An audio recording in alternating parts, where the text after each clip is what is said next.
What's up, guys? It's me, Christian Rodriguez, and today I want to talk about my favorite books for, understanding human psychology, human nature, right? And I'm gonna do a mix of kind of sales related books that you should read and just books that are more focused on human psychology, which benefit marketing, sales, or whatever you do for your business, right? So the first one, right? I'm reading it. I'm rereading it for the fifth time, but it's Influence by Dr. Robert Cialdini. I've talked about this book. I've made an entire video of this book. I've referenced this book many times throughout my videos. This is one of the best books on understanding how humans are persuaded, are influenced by things, right? And he goes by six types of six levers of persuasion or influence. And he talks about scarcity, he talks about unity, he talks about the liking principle, he talks about reciprocity, what else, authority, and there's one, commitment, consistency, right? He talks about all of these types of principles, and he talks about how these happen, how companies use them all the time, how even the top manipulators use them all the time, because you want to understand it so you can use it for your business, so you can persuade people, but you also want to understand when other people are using it on you, right? Because this is not only something that businesses use, this is something that also manipulators use. Like, for example, the reciprocity principle. You do something for someone for free, and the other person feels like they have to return the favor for you. So what they're going to do, they're probably going to feel indebted to you, right? And people don't like to feel indebted. So they're more likely to comply to things in the future because you did something for them, which is personally why I do not like when people do things for me for free, because nothing is ever free in this world. Nothing. A point that he brought up in his book is the cult leader, Jim Jones. He was the guy who had his church go with him to Guyana, right? And had them all, he led basically the mass suicide of hundreds of people in his settlement in Guyana, in Jonestown. And basically, some of the people that escaped admitted that the only reason why they were able to withstand and resist his demands of the suicide was because they didn't allow him to do special favors and they didn't feel indebted to him. That's insane. That's crazy, right? And the other one too, like for example, scarcity, right? People value things that aren't around as often. Why do you think the World Cup is, the World Cup is coming up? Why do you think the World Cup is one of the most watched events in the world? Right? It's the most watched sporting event in the world because it happens every 4 years. And because and it's in one country basically once in a generation. So I'm in the US. It's going to be in the US once in my lifetime, right? And that increases the scarcity of it. Even I looked at the tickets, and the tickets are, first of all, they sold out like immediately in New York, and I was basically rushing to. I mean, I was looking at the tickets to see if I could buy them on StubHub, and they're reselling it for like $5,000 just to sit in the nosebleeds. That's because of scarcity. They ran up the price of it because this is a once in a lifetime event, right? So so people are charging a premium just to go see it, right? And that's just an example of it. And there's other things too, like the commitment consistency. Like if you make a small commitment, you're more likely to make a larger commitment in the future to get persuaded, right? So an example of this is a lot of um like before. I'm trying to think of it in a very I'm trying to think of an example on the spot right now. But an example of the commitment consistency bias is maybe you make a small commitment in something, right? You agree to, okay, I'll give you an example. So say you're thinking about trying, you want to go to a yoga studio, right? you thought about doing yoga for the longest time, and you go to a yoga studio and they have like a first class free trial. So you go, you just want to try it, and you try the yoga. You go for the first time. You go, and after taking your first class, you realize how great you feel, and you almost want to remain committed to that great routine you just tried, that great session. You want to repeat that. So you're more likely to sign up, right? Because it feels like you made some sort of commitment, and now you want to remain consistent with that commitment. So you sign up to the yoga class, or you make a membership so you could attend more classes throughout the month, right? And because you're attending more classes throughout the month, maybe they had a beginner's tier for beginner classes, and maybe they have an upskill, a more advanced tier, right, for yoga classes, right? Maybe they have privates for beginners, and because you made the first commitment of signing up, you're more likely to pay more, maybe for coaching for a private, so you can enhance your yoga skills even faster. That's just an example of it. I'm sorry I did a shit job in explaining it, but I hope you got the point. Now I'm going to talk about the next book. The next book, very famous book. It's very old. It's been around for a long time. Some of you might even know what the hell I'm about to talk about. It's How to Win Friends and Influence People by Dale Carnegie, right? This book was written in 1930s for a reason. It was written in 1930s, and it's still like one of the best books out there on sales, persuasion, because it's still applicable to just human nature, humans. And even some of the principles overlap with the book Influence by Robert Cialdini. But things that really resonate with me, things that I love about the book is basically what is it? A drop of honey? No, it's not. No, not that one. Don't kick over a beehive if you want honey. Basically, he talks about how it's real. If someone does something wrong, he says the worst thing you can do is to punish someone, right? Or punish someone, or just like yell at them, like make them, like reprimand them for doing the wrong thing. Because that's gonna do is it's gonna play into someone's ego. First of all, it's gonna basically put the person on the defensive. And if the person's on the defensive, doesn't matter if you got them to comply or not, their belief is not going to change of you. They probably will dislike you more. They probably will not like you, right? They probably won't listen to you. They probably won't see you as someone, as a leader, or as someone that they want to work with, right? And that's just a small example of it. You shouldn't be doing that. You should, like, don't criticize someone, because people just don't respond well to criticism. It's just that's just an example of it. That's an easy way of creating enemies, right? He uses an example of Al Capone, talking about how he did a lot of good things. He had these speakeasy bars, right? While he was bootlegging, he was basically leading parties and making it enjoyable for people. And um, all he got was the cops chasing him and arresting him. And he uses that example because he's saying that people don't really think that they're doing bad, right? So you have to think of it from their perspective. They actually think they're actually doing a good thing, even if it's illegal. And the fact that he's getting punished for it, he's not really convinced that he did the wrong thing. And that's something that you really have to think about in human psychology. Because when you're dealing with people, even if someone's doing the wrong thing, you have to understand, you have to think of it from their perspective. If you think of it from your own perspective and you criticize them, you're not going to get what you want out of it. You're just gonna create another enemy, right? And all right, the next point of the book that I wanted to bring up. There's a lot of principles in the book, so I'm not going to talk about all of them.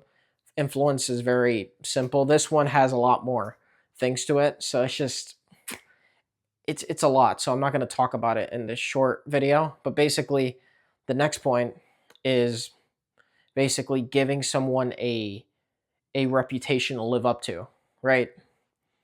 And he actually gave an example in the book about how one of the students in There was a teacher who had a student, right? She there was a teacher. The school year was starting, and she basically she had, she looked at the list of students who were going to be in her class, and she saw she had the kid, like the bad kid, the kid who had the reputation of misbehaving with the other teachers, and the other teachers kind of like dread the fact of having him. So what she did is she had a little bit of a different approach, right? Like she went up to the students, she started calling them by name. I don't remember the names, but she'll say like, "Hey Abigail, I always knew. I heard you were a very sweet girl," or "So and so, I know you were very smart." And then she went up to the boy and she said, "I heard you're a great leader." It's like, I can't wait to see it this year. She basically gave him a a role. She basically gave him a reputation to live up to, right? She gave him like, "You're smart," or "You're a great leader." So because she told him that, he actually behaved very well that year for that class. He behaved very differently that entire year because she gave him a reputation of being a good leader. So he was forced to live up to that. He couldn't just be the bad kid anymore because she gave him a very positive reputation to go after, right? And if you make someone feel good about something like that, you could use this in your own life. You could use this in many other people's lives. If you tell someone like, "I notice how smart you are," right? Even if they didn't think they were that smart, it can do a lot of things. And don't be a phony about it because people could read through bullshit. So be very careful on that. So be very aware, be genuine. But if you notice something positive about someone and you bring it up, it's people will respond better to you because of it. And I'm gonna go on to the next book because there's too much stuff to talk about in that one book. But the next book would be Secrets to Power Negotiating by Roger Dawson. This I'm gonna speed it up and bring it up to 1 point. But basically, a principle that I really liked about the book was the red herring.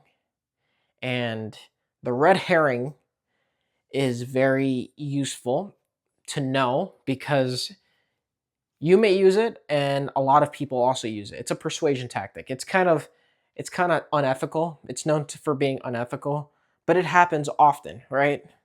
Say you're home and the oven stops working, right? So you have to call the landlord in your apartment. So you talk to your landlord and your landlord says, "Oh, I'd love to fix it." He's like, "Yeah, I definitely we have to fix it. The only thing is right now I've been getting a divorce, everything's not too good and the economy's been super slow." And they tell you all this bullshit and you're like, "Oh, yeah, no worries. We'll do it another time, right?" Or no rush. We could do it whenever you're ready. He just ran a red herring on you. He basically used a decoy of talking about his wife getting him getting divorced by his wife and the economy being slow as an excuse to why he's not getting the oven. He basically distracted you. He didn't he basically like moved he basically moved the attention to that instead of the oven needing to get fixed or replaced, right?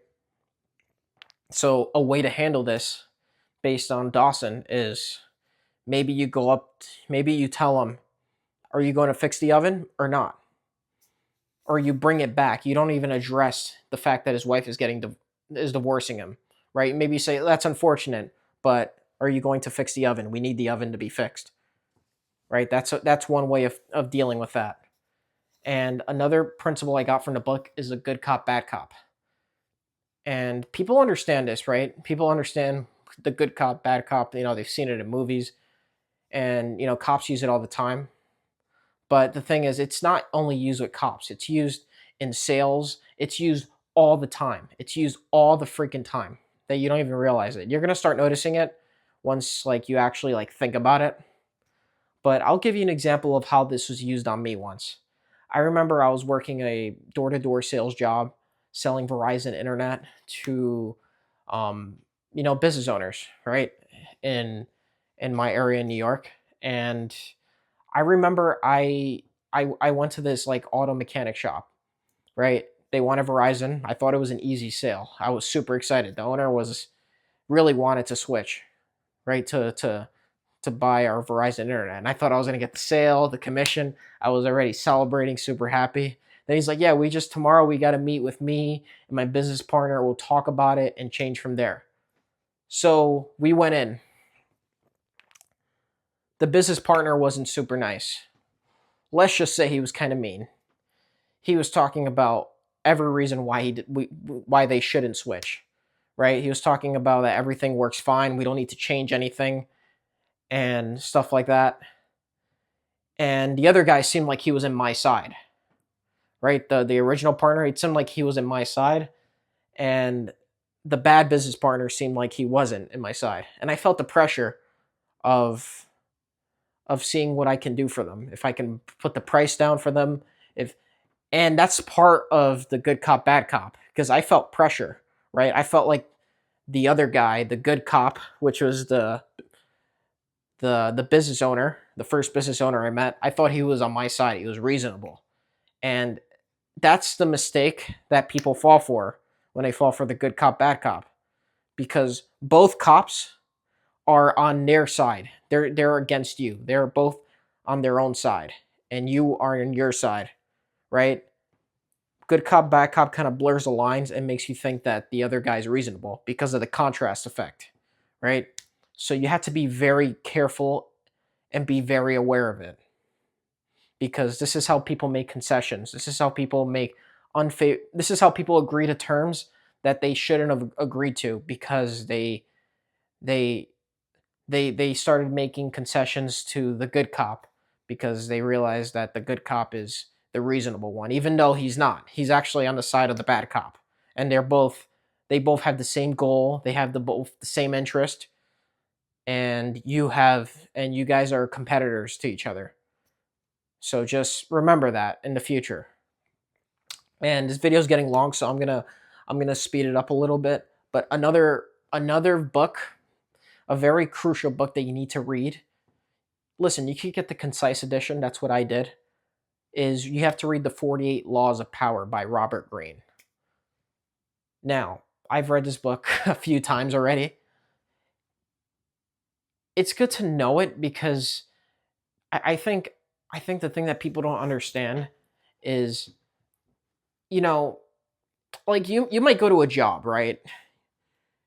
I've heard Robert Greene talk about this in a podcast, but you might go to a job, you might be smart, you might have had good grades, all the certifications for that job, and you do everything right. You're very good at the job. You show up on time, you dress well, you smell good, you're very sharp, you work hard. If anything, you probably work even double. You probably work even harder, and you feel great. You're like, this is amazing.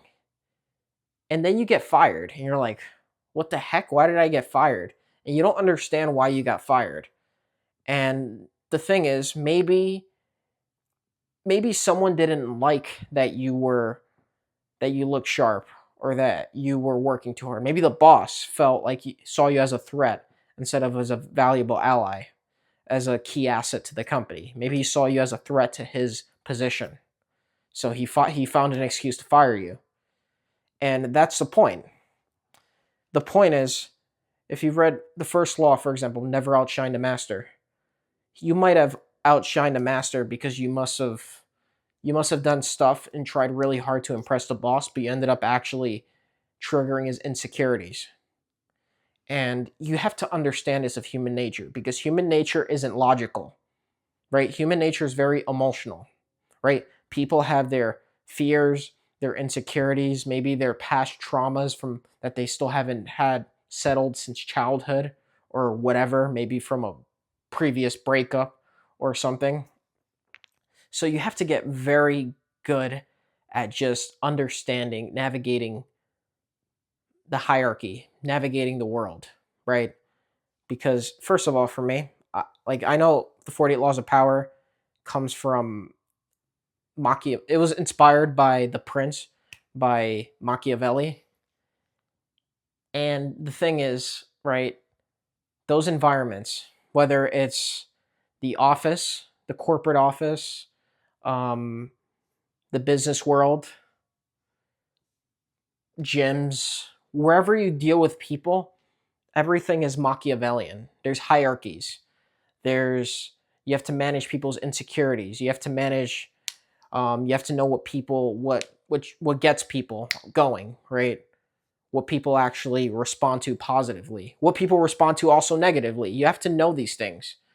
You have to know maybe you shouldn't slight people. Maybe you have to be careful on who you disrespect, because that's another example of the book that I think people overlook, and that's know who you're dealing with. Don't offend the wrong person. That's a law in the book. And what he talks about in his book is the person today that maybe you offended, right? Maybe you saw them as a subordinate. Maybe they were below you at the time, and you brushed them off. You didn't give a crap about them. And then years down the line, you find out that person's a very successful person, and they're in a they're in a power position. Maybe you need them for something. You guys cross paths, and maybe you guys shake hands. You need them for something for your business to save it from bankruptcy or whatever. And he refuses because he remembers how you treated him when he had nothing. And I know this sounds like something that happens in movies, but this happens more often than you think it does, right? A real life example of this, I would say, is this happened with Taylor Swift, right? This happened with I could talk about personal examples of how this happened with me, but I'll talk about the personal examples, right? But Taylor Swift, I think she was denied from like um a recorder. Well, I don't really know too much about the music industry, so that's why it's pretty fucking difficult to say it. But basically, when you're an asshole to people, right? When you're an a-hole to people, people don't forget about it. People actually remember the negatives more than the positives. And the thing is, people will remember it years later. So just remember that. So okay, when I was working a sales job, the same sales job that I mentioned earlier, I remember I walked to a fighting gym, right? Obviously, I had my uniform on. I had like a polo on. It was a summertime, so I didn't look like I was training. I didn't have like an outfit like what I'm wearing now. And the owner was being a complete asshole to me because of someone at the company that I represented who someone at the company who I represented who I guess wronged them in the past. So he was being very like mean and being very rude to me. And even though like obviously I left, I handled the situation fine. That rubbed me off the wrong way because I in my head I was like, oh, like I train martial arts. We have something in common. We could talk about that. And since he was being like an a-hole about it, after that, even now, that gym, it's a gym that in my area in New York, it's very it's a gym that people know, right? Every time that gym comes up, I always talk bad about it. Why? Because the owner lashed out on me for no reason, right? He lashed out on something that I didn't even do. And that's an example of why you shouldn't offend the wrong person, because now he's facing negative consequences of, even if it's small, right? Word goes around fast. Now that he's gonna people now I could now I me who he didn't know trained combat sports is now talking about how the gym owner was being like pretty mean, and other people are going to see that, and it's going to ruin the reputation, which is another law. You have to protect your reputation. But yeah, I'm going to leave it at that. There's definitely more books, just can't talk about it in one YouTube video. I hope you enjoyed the content. I recommend you buy these books. These books are very life-changing, game-changing, and it just gives you a different perception on the way people actually operate and the way people are. And yeah, I'm gonna keep creating more content, so subscribe and take care.